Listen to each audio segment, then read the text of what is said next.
और दिल्ली की कड़कड़डूमा अदालत पिछले कुछ दिनों से अजीबो-गरीब गतिविधियों की वजह से चर्चा का केंद्र बनी हुई है। अदालत परिसर की साइबर लाइब्रेरी में अचानक रात को कुछ कंप्यूटर चालू हो जाते हैं।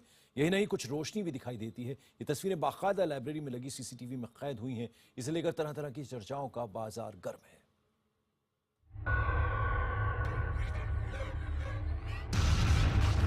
ये नजारा है दिल्ली की कड़कड़डूमा अदालत के साइबर लाइब्रेरी का। दिन 27 अगस्त की रात, समय रात 11:55। अचानक कुछ पलों में उस कमरे में रखे कुछ कंप्यूटर चालू हो जाते हैं।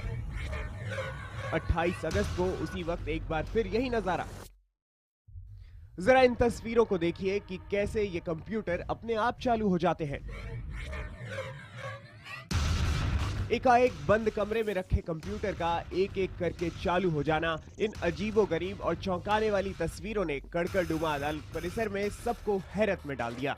जिसके बाद यहाँ के वकीलों ने इंडियन पैरानॉर्मल सोसाइटी से संपर्क किया। ये वो संस्था है जो दुनिया भर में ऐसी संदिग्ध गतिविधियों के बारे में अध्ययन करती है। 31 अगस्त की रात इस संस्था ने कड़कड़डूमा अदालत परिसर की साइबर लाइब्रेरी में अपना अध्ययन किया। ये तस्वीरें 31 अगस्त की रात की हैं। उस दिन भी साइबर लाइब्रेरी में रात को कुछ कंप्यूटर अपने आप चालू हो गए। यहाँ तक का नजारा तो पहले भी सबने देखा था, लेकिन जब इस संस्था ने गहराई से इन तस्वीरों को परखा तो उन्हें हल्की सी दो आवाजें सुनाई दी। ये आवाजें कैसे आई और कहां से आई, इस बारे में इस संस्था का कहना है कि उसे और अध्ययन करने की जरूरत है। ऐसी पैरानॉर्मल एक्टिविटी का होना आज के ज़माने में बहुत रेयर है, और जहाँ तक रेयर है, रेयर चीज़ों को एक्स्ट्रा ऑर्डिनरी प्रूफ भी चाहिए अपने आप को साबित करने के लिए। तो क्या कड़कड़डूमा अदालत परिसर के साइबर लाइब्रेरी में कुछ अजीबोगरीब है? इंडियन पैरानॉर्मल सोसाइटी ने जो दो आवाजें सुनी हैं, उस आधार पर तो वो यही कह रही है। पहली आवाज है यस और दूसरी आवाज है गेट आउट। इस बात का जिक्र सोसाइटी ने कड़कड़डूमा बार एसोसिएशन को सौंपी अपनी इस रिपोर्ट में कहा है। साथ ही सोसाइटी ने यह भी कहा है कि किसी ठोस निष्कर्ष पर पहुंचने के लिए उसे और अध्ययन की जरूरत है। लेकिन कड़कड़डूमा बार एसोसिएशन सोसाइटी इस बात से सहमत नहीं है।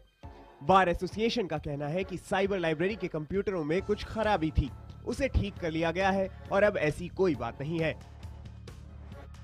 ये कंप्लीटली रूमर है, कुछ भी नहीं है, सिर्फ रूमर है, उसको हाईलाइट कर रखा है, बड़ा कर रखा है, और कुछ नहीं है। पुलिस का इस मामले में कहना है कि जब उसे इस बाबत शिकायत मिलेगी तभी वो इस मामले की तफ्तीश करेगी। IBN 7 की टीम ने भी कड़कड़डूमा अदालत की साइबर लाइब्रेरी का मुआयना उसी वक्त किया जब कंप्यूटर के चालू होने की बात कही जा रही थी। हालांकि हम उस कमरे के अंदर नहीं घुस पाए जहां कंप्यूटर के चालू होने की बात कही जा रही थी, क्योंकि उस कमरे को बार एसोसिएशन ने बंद कर रखा था। लेकिन कमरे की ओर जाने वाले रास्ते और कमरे के बाहर के हालात IBN 7 के कैमरे की नजर में रात के उसी वक्त सामान्य दिखे। अब सबकी नजरें इसी पर टिकी हैं कि क्या साइबर लाइब्रेरी में इन हरकतों को अजीबोगरीब घटना मानकर वहां के लोग इससे निपटने का उपाय ढूंढेंगे या फिर इसे महज एक वहम करार देंगे।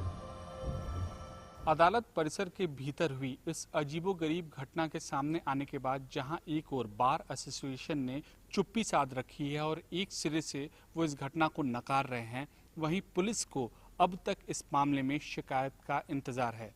बहरहाल सच्चाई चाहे जो हो, लेकिन इस पूरी की पूरी खबर ने कड़कड़डूमा अदालत परिसर को चर्चा के केंद्र में जरूर ला दिया है। कैमरा पर्सन राजेंद्र के साथ अमित पांडे, दिल्ली, IBN 7।